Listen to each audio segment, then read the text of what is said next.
আসসালামু আলাইকুম। আমি নয়ন স্যার, বাংলা লেকচারার, বাহান্ন বাংলা। আমরা বাহান্ন বাংলার এই অনবদ্য আয়োজনে আমরা বাংলা ব্যাকরণের প্রত্যেকটি টপিকস নিয়ে কথা বলবো। আজকে আমাদের পড়ার বিষয়বস্তু হচ্ছে পদাশ্রিত নির্দেশক, যাকে আমরা ইংরেজিতে ডিফাইনাইট আর্টিকেল বলি, মানে এ অ্যান্ড দি। বাংলা হচ্ছে টা টি খানাখানি গাছাগাছি, গুলাগুলি গুলো গুলন, টে টু টুকটুকু টুকুন গোটা, এগুলোন পদাশ্রিত নির্দেশক। আচ্ছা, প্রথমেই বলে রাখি, এই পদাশ্রিত নির্দেশক প্রত্যয় সাধিত শব্দ। মানে পদাশ্রিত নির্দেশক কোন নিয়মে গঠিত? প্রত্যয়ের নিয়মে গঠিত। পদাশ্রিত নির্দেশক প্রত্যয়ের নিয়মে গঠিত।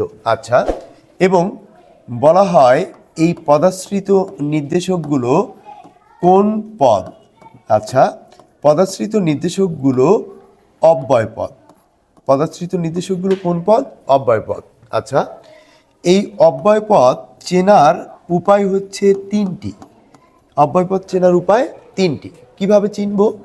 এই অব্যয় পদগুলোর সাথে কখনো বিভক্তি যুক্ত হবে না, এই অব্যয় পদগুলোর কখনো বচন হবে না, এই অব্যয় পদগুলোর কখনোই লিঙ্গ নির্ধারণ করা যাবে না।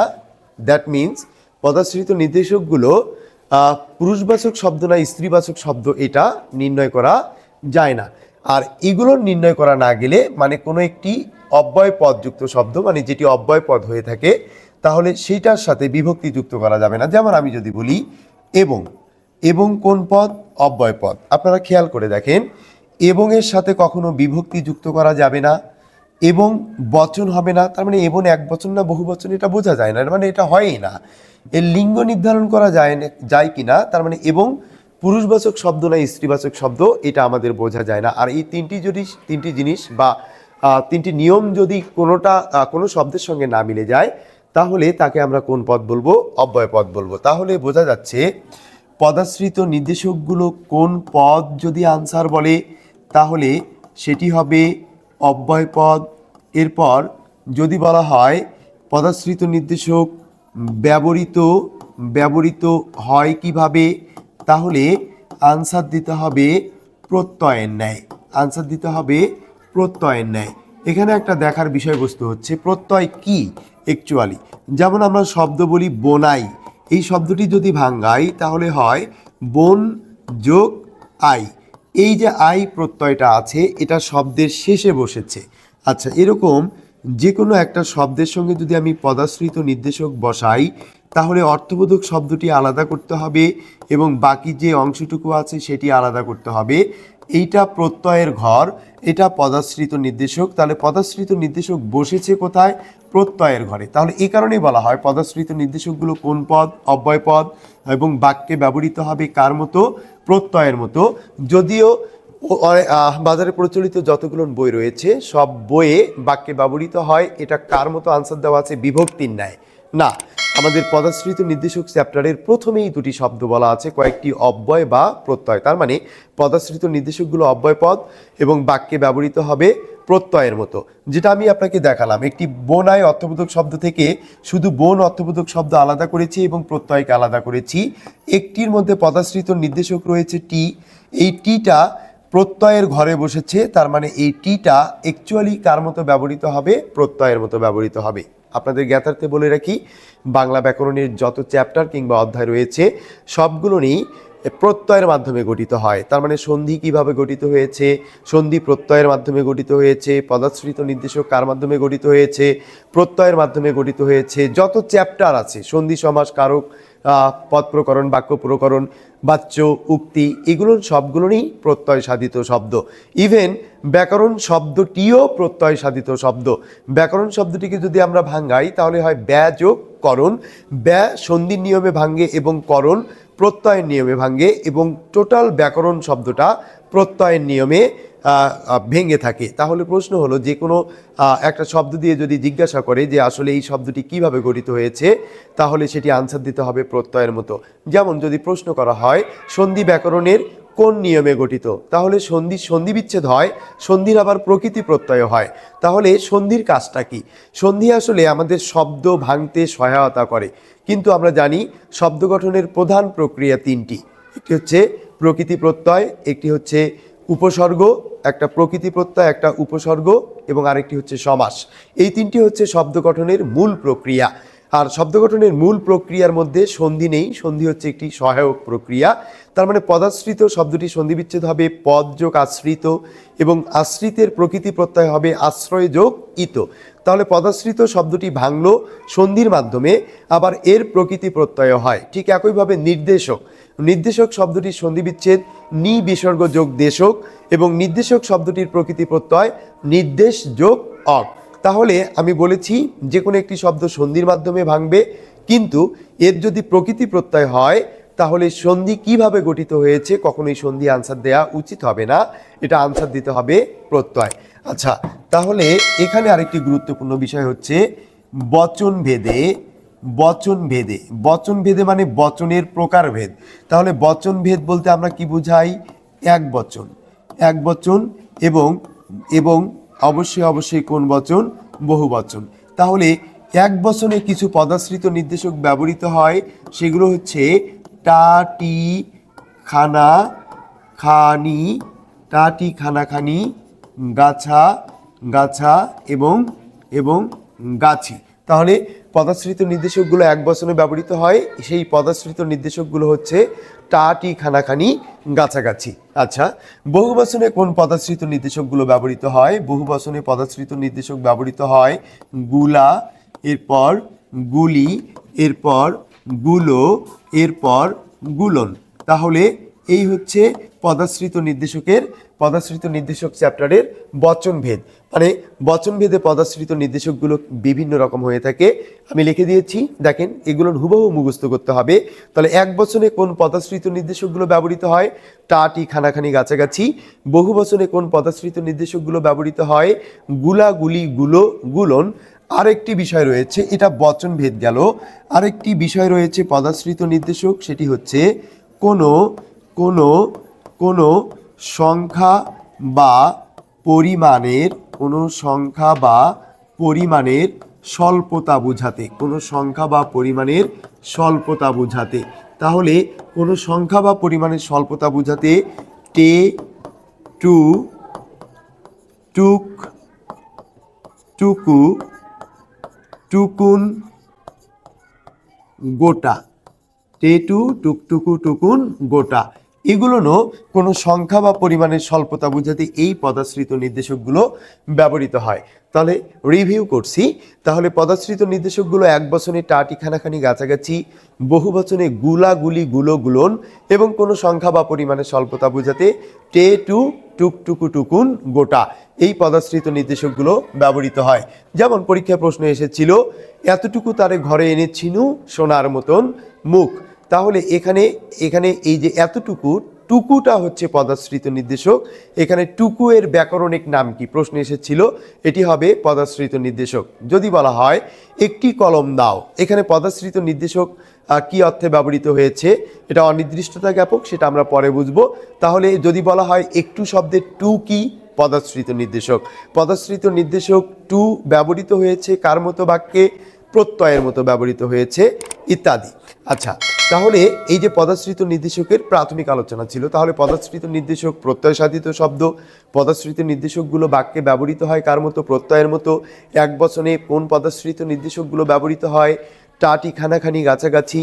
বহু বচনে পদাশ্রিত নির্দেশকগুলো ব্যবহৃত হয় গুলাগুলি গুলো গুলন, এবং কোনো সংখ্যা বা পরিমাণের স্বল্পতা বোঝাতে টে টু টুকটুকু টুকুন গোটা ইত্যাদি ব্যবহৃত হয়। আচ্ছা, পদাশ্রিত নির্দেশকের ব্যবহারে পদাশ্রিত নির্দেশকের ব্যবহারে তিনটি বিষয় মনে রাখতে হবে। ব্যবহার থেকে যখন প্রশ্ন আসবে তখন সেটি অবশ্যই হয় নির্দিষ্ট হবে, মানে পদাশ্রিত নির্দেশকটা হয় নির্দিষ্ট অর্থ বোঝাবে, নতুবা অনির্দিষ্ট অর্থ বোঝাবে, অথবা অথবা অথবা সুনির্দিষ্ট অর্থ বোঝাবে, সুনির্দিষ্ট অর্থ বোঝাবে। তাহলে এইভাবে প্রশ্ন আসবে পদাশ্রিত নির্দেশকটি কি অর্থে ব্যবহৃত হয়, তাহলে তিনটি আনসার হতে পারে, একটি নির্দিষ্ট, একটি অনির্দিষ্ট এবং একটি সুনির্দিষ্ট। আচ্ছা, নির্দিষ্ট এবং অনির্দিষ্ট আমরা বুঝি, কিন্তু সুনির্দিষ্ট কথাটা আমাদের জন্য একটু কঠিন হয়ে যায়। তাহলে সুনির্দিষ্ট বিষয়টা কি মনে রাখবেন, যদি আমি কোনো কিছু নির্দিষ্ট করে বলি কিংবা ইন্ডিকেট করে বলি, তখন সেই পদাশ্রিত নির্দেশকটি নির্দিষ্ট অর্থ না বুঝিয়ে সুনির্দিষ্ট অর্থ বোঝাবে। যেমন আমি যদি বলি এটা নয় ওটা আনো, দেখেন এটা নয়, যেমন এটা নয় এটা আনো, তাহলে এটা নয় এটা আনো আমি নির্দিষ্ট করে বলেছি কিনা? তাহলে আমি নির্দিষ্ট করে বললে তাকে নির্দিষ্ট বলা যাবে না, কি বলতে হবে? সুনির্দিষ্ট বলতে হবে, রাইট। আচ্ছা, আমরা পদাশ্রিত নির্দেশকের ব্যবহারে যাব। এই পদাশ্রিত নির্দেশকের ব্যবহারের প্রথম রুলস হচ্ছে, খুব সহজ করে বলে দিচ্ছি আমি, এক, এরপরে বলা আছে এক যে, এরপর গোটা, এরপর গুটি, এরপর পোয়া। এখানে বলা আছে দেখেন এক যে, গোটা, গুটি, পোয়া। এই যে পদাশ্রিত নির্দেশক, যদিও একের সাথে এখানে কোনো পদাশ্রিত নির্দেশক নাই, তাহলে পদাশ্রিত নির্দেশক এখানে বসাতে হবে। এবং কোনো বাক্যের শুরুতে যদি এই এক যে, গোটা, গুটি, পোয়া থাকে, তাহলে সেটি অবশ্যই অনির্দিষ্ট অর্থ প্রকাশ করবে। যেমন যদি উদাহরণ হিসাবে দেই, একটি কলম দাও। এখন এই একটি কলম দাও, এখানে পদাশ্রিত নির্দেশক কি রয়েছে? টি। বলবে একটি কলম দাও, এখানে পদাশ্রিত নির্দেশকটি কি অর্থে ব্যবহৃত হয়েছে? তাহলে বাক্যের শুরুতে যেহেতু এক আছে এবং এখানে বলে দিয়েছি আমি এক যে, গোটা, গুটি, পোয়া, এগুলো বাক্যের শুরুতে থাকলে সেটি কোন অর্থ প্রকাশ করবে? অনির্দিষ্ট। আবার এখানে একটু টেকনিক্যালি বুঝতে হবে, 100টি টাকা দাও, এখানেও পদাশ্রিত নির্দেশক টি রয়েছে, কিন্তু এই টির সামনে একটা শব্দ আছে 100, একটা সংখ্যাবাচক শব্দ রয়েছে 100। আমি বলেছি একের সঙ্গে যখন পদাশ্রিত নির্দেশক ব্যবহৃত হবে তখন সেটি হবে অনির্দিষ্ট, কিন্তু এখানে কিন্তু এক নয়, এখানে রয়েছে 100। তাহলে এই পদাশ্রিত নির্দেশকটি একের সাথে বসেনি, বসেছে 100-র সঙ্গে। কিন্তু এক শব্দের সঙ্গে যদি কোনো পদাশ্রিত নির্দেশক বসে, তাহলে সেটি কি অর্থ প্রকাশ করবে? অনির্দিষ্ট। কিন্তু এক বাদে অন্য যে কোনো সংখ্যার সঙ্গে যদি পদাশ্রিত নির্দেশক বসে, তাহলে সেটি নির্দিষ্ট অর্থ প্রকাশ করবে। যেমন বলা হয় 2টি টাকা, 3টি টাকা, 4টি টাকা, এটা এক নয়, এক বাদে অন্য সংখ্যা। তাহলে এক বাদে অন্য যে কোনো সংখ্যার সঙ্গে যদি পদাশ্রিত নির্দেশক ব্যবহৃত হয়, তাহলে সেটি অনির্দিষ্ট অর্থ প্রকাশ করবে। এবং এক যে, যেমন বলা হয় এক যে ছিল রাজা, এখানে এক যে আছে কিনা? আছে, তার মানে এখানেও এক যে পদাশ্রিত নির্দেশকটি অবশ্যই অনির্দিষ্ট অর্থ প্রকাশ করবে। এখানে বলা আছে গোটা, যদি বলা হয় গোটা 2 কমলা লেবু আনো, এখানে বাক্যের শুরুতে দেখেন গোটা রয়েছে, তাহলে সেটিও অনির্দিষ্ট অর্থ প্রকাশ করবে। গুটি কয়েক কমলা লেবু আনো, এখানে বাক্যের শুরু হয়েছে গুটি দিয়ে, এখানেও এটি পদাশ্রিত নির্দেশকটি অনির্দিষ্ট অর্থ প্রকাশ করবে। এরপর বলা আছে পোয়াটাক দুধ দাও, বাক্য শুরু হয়েছে পোয়া দিয়ে, তাহলে এটিও অনির্দিষ্ট অর্থ প্রকাশ করবে। মুদ্রা কথা হলো, কোনো বাক্যের শুরুতে যদি এক যে, গোটাগুটি, পোয়া, এগুলো পদাশ্রিত নির্দেশক থাকে, তাহলে সেই পদাশ্রিত নির্দেশকটি অনির্দিষ্ট অর্থ প্রকাশ করবে। তাহলে নির্দিষ্ট অনির্দিষ্ট আমরা বুঝলাম। যদি এক বাদে অন্য যে কোনো সংখ্যা, আমি আগেই বলেছি এক বাদে অন্য যে কোনো সংখ্যা, 2টি টাকা, 3টি টাকা, 4টি টাকা, এগুলো নির্দিষ্ট অর্থ প্রকাশ করবে। আচ্ছা, নির্দিষ্ট গেল, এখন সুনির্দিষ্ট কেমন হবে? যদি বলি এটা নয় ওটা আনো, দেখেন এটা আমরা নির্দিষ্ট করে বলতেছি, ওটা আমরা নির্দিষ্ট করে বলতেছি, এটা নয় ওটা আনো। তাহলে নির্দিষ্ট করে যদি আমরা কাউকে বলি, তাহলে সেটি নির্দিষ্ট অর্থ প্রকাশ না করে সুনির্দিষ্ট অর্থ প্রকাশ করবে।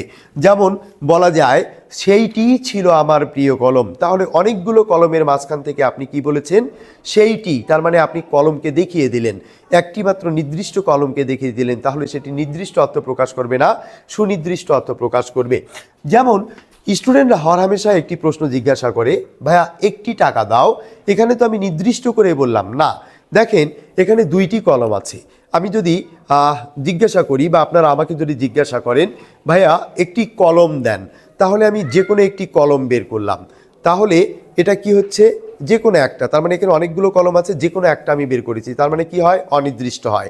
এরপর আপনি আবারও আমাকে বললেন ভাইয়া একটি কলম দেন, যখনই আমি ছোট কলমটা ধরলাম তখনই আপনি আমাকে বললেন ভাই ছোট কলমটি নয় মোটা কলমটি আপনি আমাকে দেন, তাহলে এটা কি হচ্ছে? নির্দিষ্ট করে বলছি, তার মানে সেটি কি অর্থ প্রকাশ করবে? অনির্দিষ্ট অর্থ প্রকাশ করবে, সুনির্দিষ্ট অর্থ প্রকাশ করবে। মানে কাউকে যদি আপনি দেখিয়ে দেন তাহলে সেটি কি হবে, অনির্দিষ্ট অর্থ না বুঝিয়ে, তাহলে অনির্দিষ্ট অর্থ না বুঝিয়ে সেটি সুনির্দিষ্ট অর্থ প্রকাশ করবে।